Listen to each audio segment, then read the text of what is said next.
Պարոն Հոխիկյան, երեկվանից այստեղ եք վեհարանում եք խմբով, կասեք ինչ տեղեկություն ունեք այժմ վեհարանում, ինչ քննարկում է, ինչ ժողով է ընթանում եւ ձեր այստեղ գտնվելու նպատակը որն է։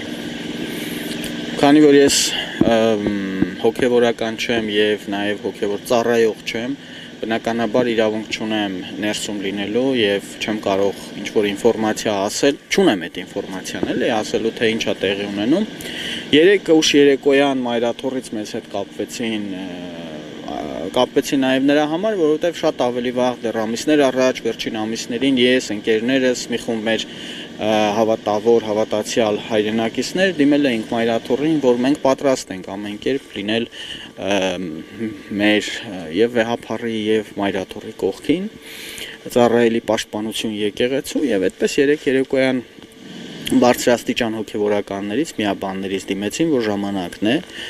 ինչու է ժամանակը, որովհետև գիտեք մի բան է, երբ որ արտաքին սպառնալիք է լինում, չգիտեմ, բերում են կարմիր բերետավորներին այստեղ փորձում են հարձակվել վեհարանի վրա եւ այդտեղ պաշտպանությունը լինում է ուժեղ, այլ բան է, երբ որ ներսից է քանդվում, իսկ հիմա փաստացի Հայաստանի կառավարությունը Նիկոլ Փաշինյանը ավելի կոնկրետ փորձում է ներսից քանդել եկեղեցին։ Եվ այն ինչ տեղի ունեցավ երեկ նկատի ունեմ 8 եպիսկոպոսների այդ իմ կարծիքով դավաճանական արարքը գնալ եւ սեղմել Նիկոլ Փաշինյանի ձեռքը եւ բրուտոս լինել էլի, այսպես ասեմ, դա արդեն շատ ավելի վտանգավոր է, քան ոստիկաններով հարձակվել եկեղեցու վրա։ Երեկոյը ուշ երեկոյան այստեղ էինք, շատ երկար մնացինք, չի ասի թե ամբողջ գիշերը մնացել ենք, որովհետեւ մեր հոգեվոր հայրերը ասացին, որ կարող են գնալ առավոտյան գալ, առավոտյան եկել ենք, առավոտ տեղի է ունեցել միաբանների ժողով, որոշման մասին տեղյակ չեմ, որովհետև դուք էլ քիչ առաջ տեսաք նաև հայր սուրբերից ոմանց, ասացին, որ այդ մասին հայտարարություն կարվի։ Հիմա տեղի է ունենում Գերագույն հոգևոր խորհրդի նիստը, վեհափառի գլխավորությամբ, որը պիտի որոշում կայացնի երեկվա այդ իրադարձությունների վերաբերյալ։ Այսինքն երեք Նիկոլ Փաշինյանի հետ հանդիպած եպիսկոպոսներն այսօր այստեղ վեհափառի հետ են հանդիպման, ճիշտ հասկացա, Գերագույն հոգևոր խորհրդի անդամներն են, չէ՞ նրանք։ Այո։ Այստեղ են թե այստեղ չեն, ես չեմ տեսել նրանց, որ ներս մտած լինեն։ Իմ իմանալով այստեղ են, բայց դա ասում եմ, քանի որ ես ներս մտնելու իրավունք չունեմ, ես չեմ կարող վստահաբար ասել, այստեղ են կամ այստեղ չեն։ Իմ տեղեկություններով այստեղ են։ Իսկ ընդհանուր առմամբ, գիտեք, ես կարծում եմ, որ մենք այստեղ գործ ունենք ոչ այնքան հոգևոր խնդիրների հետ, որքան քաղաքական, որովհետև հայ առաքելական Սուրբ եկեղեցին մայրաթորը կոնկրետ ազգային խնդիրներ է լուծում։ Հայաստանը այսօր կանգնած է ոչ այնքան այսպես ասեմ, ինչ-որ հոգևոր հարցերի, հոգևոր խնդիրը այստեղ գոյություն չունի, այստեղ գոյություն ունի պետական ազգային անվտանգության խնդիր։ Մի կողմից մեր թշնամիներն են 2-3 կողմերից փորձում երկիրը ծնկի բերել, մյուս կողմից կա քաղաքակրթական խնդիր եւ հայ առաքելական Սուրբ եկեղեցին այս պայմանությամբ մնացել է միակ կայուն համակարգը, որը պահում է հայկական ազգային ինքնությունը եւ եթե հանկարծ փուլ գա եկեղեցին, խոսքը ֆիզիկական փուլ գալու մասին չի, խոսքը համակարգի մասին է, համակարգային։ Ես խոսում եմ մեր քահանաների հետ, իրենք ինչից են մտահոգված եւ ինչի է ձգտում Նիկոլ Փաշինյանը։ Եկեղեցին մեկ ամբողջական կառույց է։ Եկեղեցին որոշում է գաղափարական ուղղություններ, որոշում է հոգևոր կոնկրետ հարցեր, որոշում է նաև թե ինչ պետք է խոսեն քահանաները ժողովրդի հետ, ինչ ուղղությամբ տանեն ժողովրդին, խոսքը ազգայինի մասին է իհարկե։ Նիկոլ Փաշինյանը ուզում է եկեղեցին թողնել անգլուխ, այսինքն չլինի վեհափառ, չլինեն հոգևոր հայրեր եւ լինեն միայն առանձին, այսպես ասենք, ազատ անկախ քահանաներ, ամեն մեկը իր տեղում։ Սա ինչի կարող է հանգեցնել նրան, ինչին հանգեցվել է Ուկրաինայում։ Այսինքն եկեղեցին փուլ փլեցնել եւ օրինակ ամեն քահանա ինքն է որոշում թե իր ծառայության վայրում օրինակ մոմը ինչքանով կարող է վաճառել, ինչի մասին կարող է խոսել, կարող է օրինակ խոսել, չգիտեմ, քահանան եկեղեցում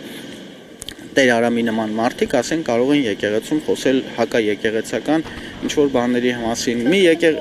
քաղաքական քարոզեն մի քահանան կարող է լինել օրինակ, չգիտեմ, Ստեփան Ասատրյանի նման, օրինակ վերցնել համասեռամոլներին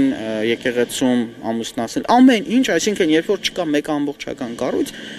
ամեն պիղծ բան կարող են անել եւ պղծել մեր եկեղեցին, սա է իրենց նպատակը։ Իսկ պարոն Հողիկյան, քահանաների հետ խոսելուց իրենք խուսափեցին որևէ գնահատական տալ, բայց կխնդրեմ դուք որպես ոչ հոգևորական, ինչպես ասեցիք, տալ արդյոք ձեզ համար սպասելի էր հենց այն եպիսկոպոսների կողմից այդ քայլը, որոնք թվում էին թե ամենահավատարիմն են վեհապարին։ Ես հասկանում եմ ինչու են մեր հոգևորականները խուսափում խոսել, որովհետև քանի որ համակարգ է գործում, իրենք հավանաբար չունեն ամենավերևի թույլտվությունը։ Բայց ես քանի որ այո հոգևորական չեմ, հոգևոր ծառայող չեմ, ես կարող եմ իմ կարծիքը, դա իմ կարծիքն է։ Մեծ ցավով եմ ասում, իմ կարծիքով երևի չկա մի հոգևորական, ով խոցելի տեղեր չունենա։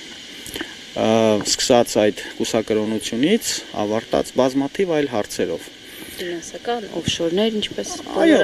տարբեր։ Եվ այստեղ պետք է նայել ովքեր են ավելի շատ խոցելի, ովքեր են ավելի քիչ խոցելի։ Ասենք ովքեր ավելի քիչ խոցելի են, նրանք այսօր բանտում են։ Ովքեր ավելի շատ խոցելի են, այսօր նրանք Նիկոլ Փաշինյանի ձեռքն են սեղմում։ Ճանաչում եմ ոմանց։ Օրինակ Վրթանե Սրբազանին շատ լավ եմ ճանաչում։ Նրա հետ ես բազում նաև դժվարությունների միջով եմ անցել, համագործակցել, կարելի ասել ընկերություն արել, հա։ Եվ անգամ նրա օրհնության մկրտություն է եղել, որի մկրտության կնքահայրը ես եմ եղել։ Եվ ես հիմա նաև եթե ամեն ինչ մի կողմ թողնենք, նայում եմ մարդու հոգեբանության տեսանկյունից, ես շատ ափսոսում եմ, որովհետև ընդամենը 1 ամիս առաջ այդ մարդու հետ մենք նստած զրուցում էինք, նա ասում էր մարդ պետք է անբարոյական լինի, որ գնա Նիկոլ Փաշինյանի ձեռքը սեղմի։ Հիմա ես այդ մարդուն տեսնեմ, ինչ պիտի ասեմ դու անբարոյական ես, չէ՞ որ դու էիր ընդամենը մի ամիս առաջ այդպիսի բան ասում։ Շատ ցավում եմ այդ իրականության համար։ Դա գիտեք, մենք հասկանում ենք, որ այդ մարդիկ կործանված մարդիկ են որպես այդպիսին, բայց չէ որ այդ մարդկանց յուրաքանչյուրի կործանումը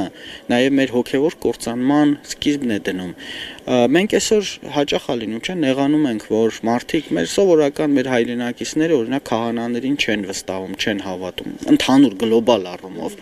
Մենք տեսնում ենք, որ շատ հասարակ մարդիկ ասում են, չգիտեմ, այդ սև շորեր հակած այդ մարդիկ, դրանք այդ փարաջաների տակ ինչ ասես անում են, բան, մենք նեղանում ենք, ասում ենք, ոնց կարելի է մեր հոգևոր հայրերի մասին այդպես ասել։ Բայց ժողովրդին մեղադրելու չի։ Կան իրոք ազնիվ Աստծուն եկեղեցուն նվիրված հոգևոր հայրեր եւ իրենց կողքին կան այսպիսի սրիկաներ, եւ որոնք ամբողջ այդ արժե համակարգը փչացնում են։ Խնդիրը հենց այստեղ դա է, որ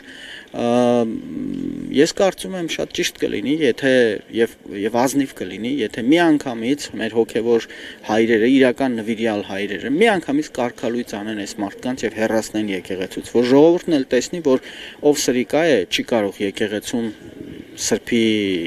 այսպես դեր կատարել։